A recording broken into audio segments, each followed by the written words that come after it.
Salle comble à la Hague ce jeudi pour cette première sortie médiatique de l'instance de régulation de la presse togolaise. Et il y avait de quoi faire déplacer les journalistes en nombre. À l'ordre du jour, 3 sujets. La situation administrative des chaînes de radio et télévision, la carte de presse et la publicité. Mais c'est le premier sujet qui a cristallisé les débats. Plusieurs radios et une chaîne de télévision sont menacées de retrait de leur fréquence par la HAC. La Haute Autorité de l'Audiovisuel et de la Communication estime qu'elles ne sont pas en conformité au niveau des cahiers de charges. 11 médias étaient concernés. Nous avons Radio Bethel de Gléy, Bonne Nouvelle de Lomé, City FM de Lomé, Radio Daoul de Bassar, Radio Maria Station de Kara, Radio Maria Station de Palimé, La Voix de Loti de Mango, La Voix de Voa à Ménian, Radio Océan à Neho, SKFM de Badou. Et pour ce qui concerne les télévisions, la chaîne de Futur SLF émettant à Lomé. Il faut rappeler que, passé le délai du 15 janvier, des organes ont pu se mettre à jour, notamment Radio Bethel de Gléy, Radio Maria de Kara, Radio Maria émettant à Palimé, SkyFM de Badou. À ce jour, Bonne Nouvelle de Lomé, Radio Daoul de Bassar, La Voix de Loti, La Voix de Vaux et Radio Océan n'ont pas pu déposer leur dossier, mais se battent en ce moment pour pouvoir respecter le délai de rigueur fixé au 5 février prochain. Sur les cas évoqués, celui du groupe Sud Média, entité qui regroupe la télévision LCF et la radio City FM, a longuement retenu l'attention.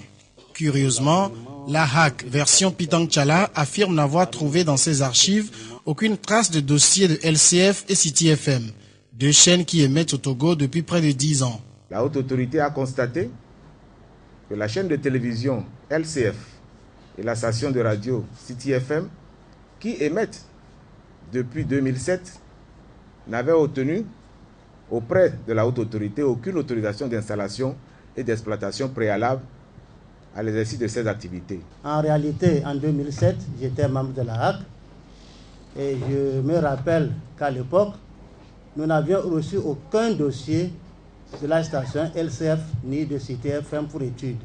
La HAC ne dispose pas de dossier LCF et City FM. J'ai participé à l'appel d'offres. Comme tel, j'étais dans la salle. Il n'y avait pas d'offre LCF. Si on vous a dit que c'est le cas, c'est faux. Je mets au défi celui qui vous l'a dit. Voilà des propos qui paraissent bien étonnants aux yeux des responsables actuels de la chaîne. L'administrateur délégué du groupe Sud Média remet les pendules à l'heure. Lorsque je retrouve dans mes archives des reçus d'achat de dossiers d'appel d'offres, lorsque je retrouve dans mes archives des récépissés de l'ARTP qui accusent réception du dossier, lorsque je retrouve dans mes archives un courrier de la HAC daté du 7 mai 2007 adressé à l'ARTP demandant des fréquences, et je retrouve aussi dans mes documents une lettre de l'ARTP qui assigne des fréquences par le canal de la HAC, je me dis qu'il y a traçabilité du dossier, qu'il y a eu dossier. Et qu'on me dise qu'on a posé la question au président d'alors et qu'il n'aurait pas donné de réponse, alors qu'il y a une lettre qui a été dûment signée par cette personne, ça me cause personnellement un problème. Il apparaît aujourd'hui incompréhensible que la HAC estime n'avoir de traces d'aucun dossier de LCF et City FM, que le président de cette institution affirme que LCF et City FM n'ont participé à aucun appel d'offres, pendant que des documents attestent du contraire. Pour certains, les réelles raisons de ce qu'ils appellent l'acharnement de la HAC contre ces 2 chaînes sont à rechercher ailleurs. Mais quel que soit le cas, les organisations de la presse appellent la HAC à accorder un délai supplémentaire afin que les discussions se poursuivent pour une heureuse issue à la situation.